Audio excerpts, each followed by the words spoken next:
At my apartment, my girlfriend told her friends, "We're not even a real couple, so stop sticking your nose in my schedule," while I held groceries I bought for her diet. I smiled and said, "You're right." Then watched something fundamental shift in my mind as the door clicked shut behind them. The words had hit like a physical blow, delivered casually in front of her trio of enablers who'd snickered like they'd just witnessed the punchline of the century. I'd stood there holding a grocery bag full of organic kale and expensive chicken breasts for her latest smoothie obsession, processing what had just happened.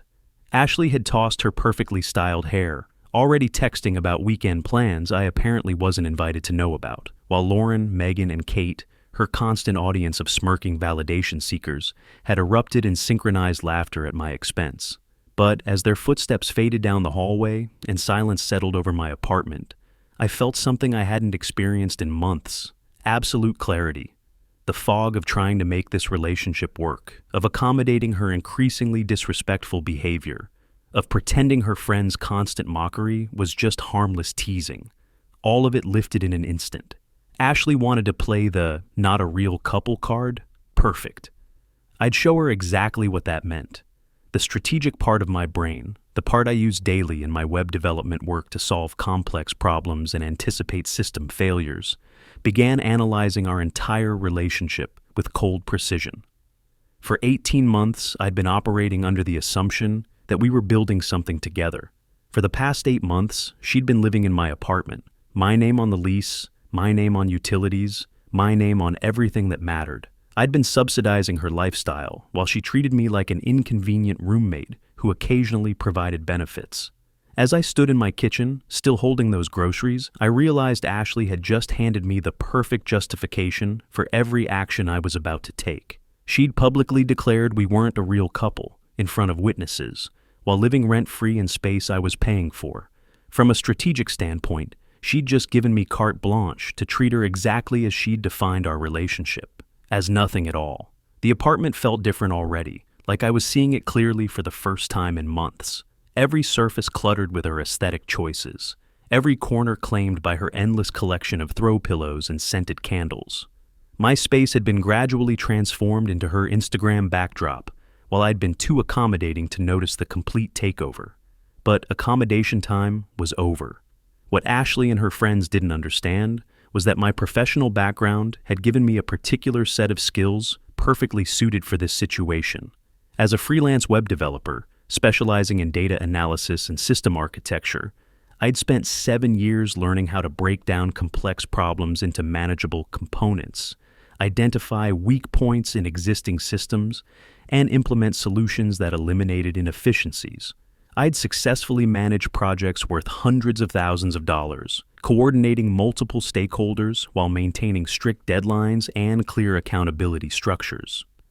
My technical expertise had taught me the value of thorough documentation and systematic planning. Every major client project began with comprehensive research, stakeholder analysis, and detailed implementation timelines. I'd learned to anticipate problems before they occurred, build contingency plans for multiple scenarios, and maintain professional networks that could provide specialized expertise when needed. These same methodologies would serve me perfectly in what I was already thinking of as Operation Solo vibes.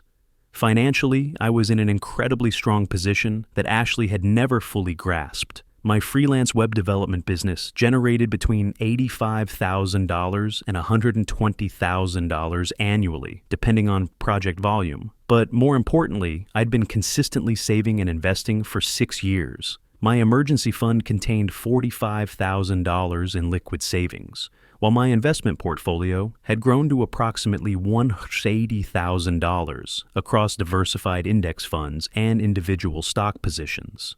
I owned my car outright, maintained excellent credit, and had multiple income streams from recurring client maintenance contracts. Ashley, by contrast, was living month to month on the unpredictable income from her influencer activities. Her 12,000 Instagram followers generated maybe $800 or $1,200 monthly through sponsored posts and affiliate marketing when she could secure partnerships. She'd been contributing exactly zero toward rent, utilities, groceries, or household expenses for 8 months, claiming she was building her brand and would pay me back when she made it big. Looking at the numbers objectively, I'd been subsidizing her lifestyle to the tune of nearly $2,000 monthly, while she publicly humiliated me and declared our relationship meaningless. My professional network provided additional strategic advantages that Ashley couldn't match. Through 7 years of freelance work, I'd developed relationships with lawyers who specialized in tenant rights and contract law, accountants who understood both personal and business finance, and other successful entrepreneurs who'd navigated similar relationship challenges. My client base included real estate developers, retail business owners, and service industry professionals who'd shared valuable insights about handling difficult partnerships and protecting personal interests. Most importantly, I had something Ashley completely lacked: strategic patience and long-term thinking. While she focused on immediate social media validation and weekend plans, I'd been methodically building financial security and professional stability.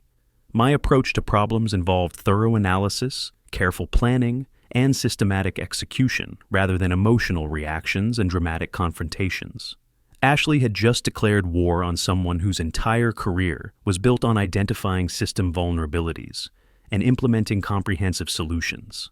The next morning, as soon as Ashley's leased BMW disappeared down the street for her Napa Valley weekend, I began implementing my carefully developed strategy. The first phase involved securing intelligence and establishing operational support, starting with my neighbor, Doug Carlson. Doug was a retired police detective who'd moved in next door 3 years ago, and we'd developed a solid relationship based on mutual respect and shared interests in craft beer and home improvement projects. Doug's background in investigative work had given him an almost supernatural ability to notice details others missed, and his security camera system happened to capture most of my front entrance area. More importantly, Doug had zero patience for people who took advantage of others, and he'd witnessed Ashley's friends treating my apartment like their personal hangout space for months.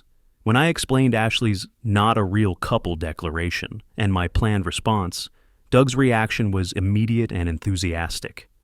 "That girl's been walking all over you for months," he said, cracking open the IPA I'd brought as a consultation fee. "I've watched her friends come and go like they own the place while you're working your ass off to pay for everything. You want my help documenting her reaction when she gets back? I'm absolutely in."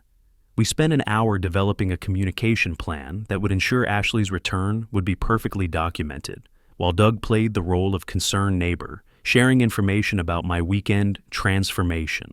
With my intelligence network established, I began the systematic process of reclaiming my space and my life. Ashley's belongings were scattered throughout every room, a constant reminder of how completely she'd colonized my apartment without contributing anything meaningful to our shared existence. But rather than simply throwing her stuff out, I approached the situation with methodical precision that reflected my professional standards. I rented a small storage unit across town and purchased proper moving supplies: reinforced boxes, bubble wrap, packing tape, and detail labeling materials. Every item of Ashley's was carefully inventoried, photographed, and packed according to category. Her extensive clothing collection filled 4 large boxes, each labeled with specific contents and dates. Her makeup and skincare products, including the ridiculous mini fridge she'd insisted was essential, were packed with professional care and documented with digital photos showing the condition of each item. The process took most of Saturday, but it felt therapeutic rather than tedious. Each box I packed represented another step toward reclaiming my space and my autonomy. Ashley's aesthetic preferences had gradually transformed my apartment into something that felt foreign and uncomfortable. All beige minimalism and fake plants designed for Instagram photos rather than actual living. As I cleared away her belongings, I could finally see my space clearly again. Sunday morning, I focused on the fun part, making the apartment authentically mine again. The sleek, uncomfortable furniture Ashley had gradually introduced was replaced with pieces that reflected my actual preferences and lifestyle. Her minimalist coffee table, which looked stylish but couldn't hold a beer without leaving rings, went to a college student for $50.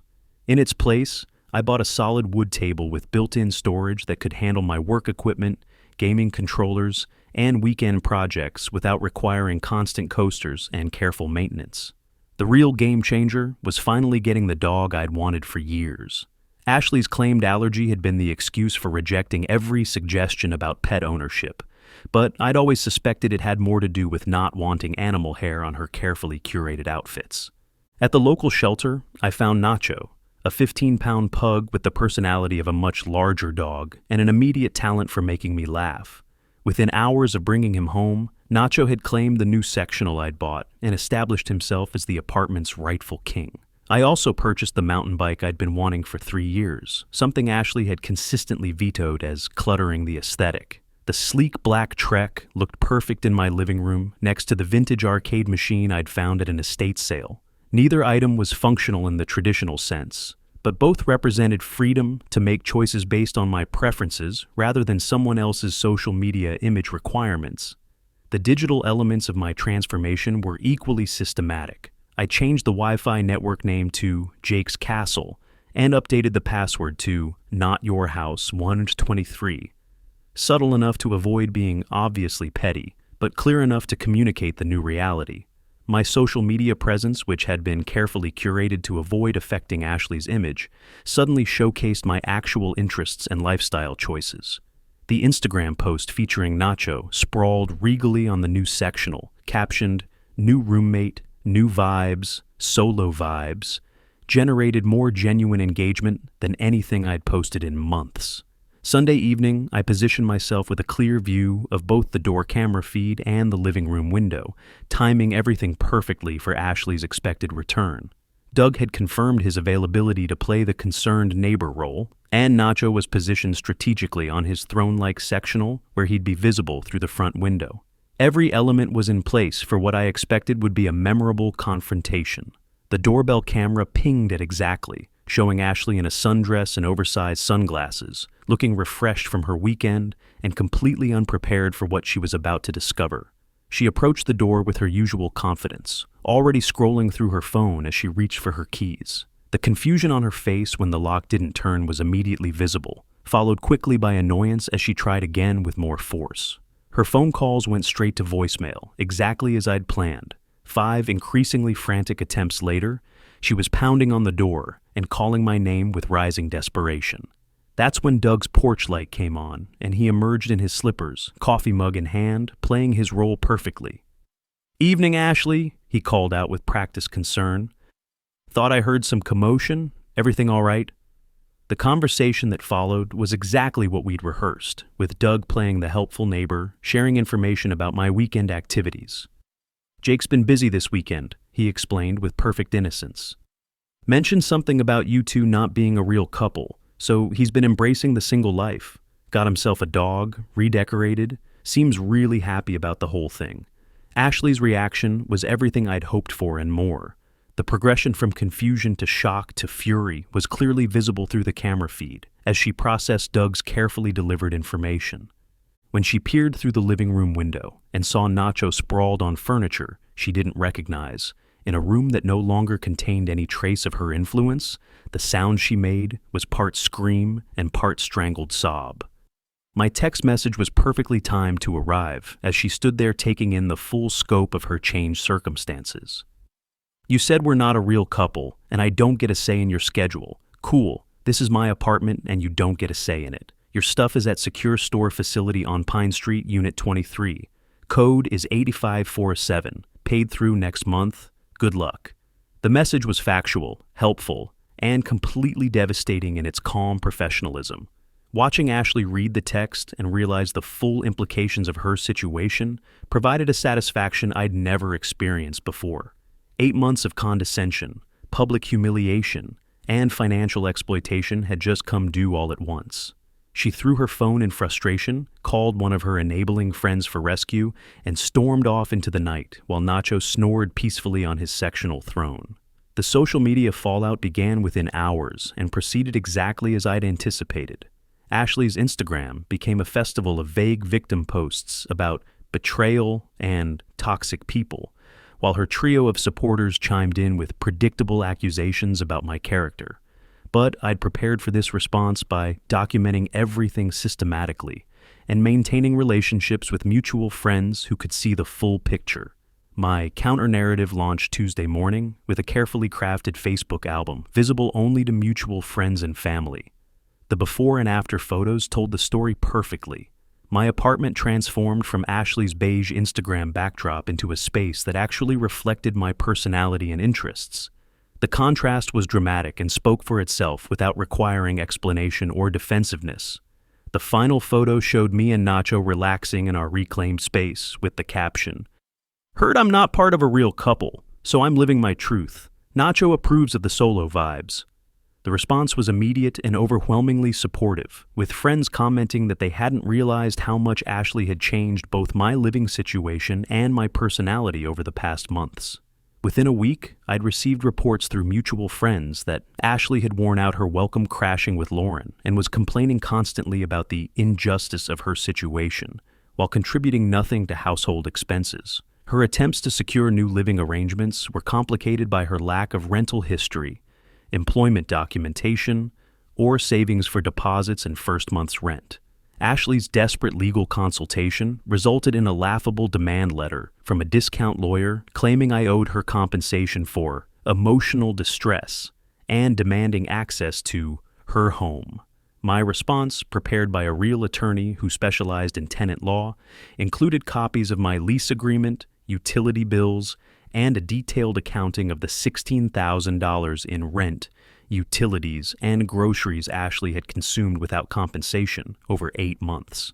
The lawyer ghosted immediately. The most satisfying confirmation of my strategy's success came a month later at the local dog park, where I'd been taking Nacho for socialization and exercise. Kate, one of Ashley's former enablers, approached me with obvious nervousness and offered an unexpected apology. "I wanted to say we were wrong that night at your place," she said quietly. "Ashley was completely out of line, and honestly, you seem much happier now." The admission validated everything I'd understood about the toxic dynamic I'd been tolerating for months. 6 months later, my life had stabilized into something genuinely fulfilling rather than performatively acceptable. The apartment remained exactly as I'd designed it, functional, comfortable, and authentically mine, rather than optimized for social media appearance. Nacho had become the perfect roommate, loyal, entertaining, and incapable of financial exploitation or public humiliation.